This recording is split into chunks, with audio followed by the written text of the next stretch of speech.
Well, I thought you guys might find this interesting. As you know, I have been bitching about a leak, and I think it's the intake manifold. I've got the carburetors off, so this is my opportunity to tighten up the bolts or nuts on the intake manifold. This is the variety of tools I had to use. Yep, look at that lot. They're 1/2 inch, that's what the size is. You know, crow's foot, long socket, stubby, flexible end, ratchet, flexible drive, wobble end, universal joint, whatever you want to call it. But I've done it. I've cranked them up as far as I dare. They are brass, so, you know, hopefully with the heat and that, they should tighten up nicely. Now it's a matter of getting the carburetors readjusted, because they've got to go back on. As you know, they were leaking. But I've got to preset them to the basic settings. And then, hopefully, once I get them on, get it running, then I can sort out the fine-tuning. Oh boy, what fun this is. Alright, let's see if I can show on this what I want to show. There is the jet here, and that needs to be flush before you start adjusting. Now I use my steel rule here, and as you can see, it hits it. Now I've deliberately adjusted it that way. On the side down here, down at the bottom, and I'll show you that in a minute, there is a screw. And if I can get my screwdriver in the hole, it will help. Now, whilst I'm trying to do this, then I give the screw, let's say, 1/2 a turn. No, it still hits it. Let's give it another 1/2 a turn. Still hitting. Another 1/2 a turn. Oh, we're getting close. Maybe another 1/8 of a turn. There. Look at that. Now that slides perfectly over there. Now I like to use this ruler, and you do what you want to do. I mean, if you can use a stiffer ruler, it doesn't matter. But I can feel this now, and I can feel that is sliding over there perfectly.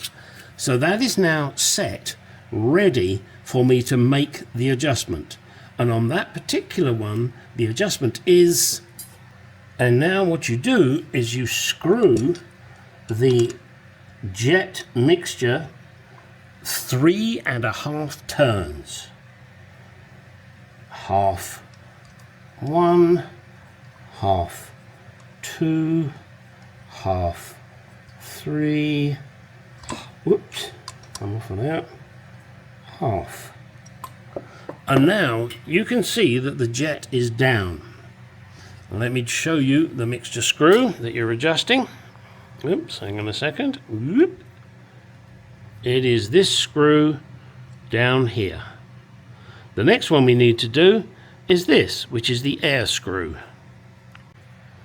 Okay, now I called it the air screw. It is also known as the slow running volume screw. You screw this screw down until it bottoms out. Then you screw it back up 2.5 turns. So 1/2 1, 1/2 2, 1/2. That's it. Now that is the basic settings for this carburetor. Do the same on your other carburetor, reassemble them, put them on the car and drive off down the road. And if you believe that, you'll also believe in the tooth fairy. Oh, and by the way, some people don't even realize this lifting pin here. That pin is for when you think, when you think you've got it tuned. You just raise that pin slightly, and that will raise this piston slightly, and the engine will change its note. It will change either for richer or for poorer. And I'll explain in a little while what happens when you lift that pin and the engine note changes. I don't know why I should, but I'm going to. Okay, I'm going to read it from the book. When you lift that pin, if when you lift the pin approximately a 32nd of an inch, in other words not very much, and the engine speed increases appreciably, it indicates the strength is too rich. If the engine speed immediately decreases, it indicates the mixture strength is weak. If the engine speed increases slightly to run without change of speed, then the mixture strength is correct. Let me read that again. The engine speed increases slightly and then continues to run without change of speed, then the mixture strength is correct. Now, they are saying this on the front carburetor. In my mind, it applies to both carburetors when you're trying to set them. Hope that helps. Just a silly bit of trivia for you on these carburetors. This is where the manifold would be. Note this little ridge here. That faces the manifold. That way these screw holes always line up. Silly, I know, and I believe that's actually a hole in there. There's a hole drilled in there. Let me check while I'm saying that. Yeah, there is a hole there. Oh, hang on a second. Let me just pull this off.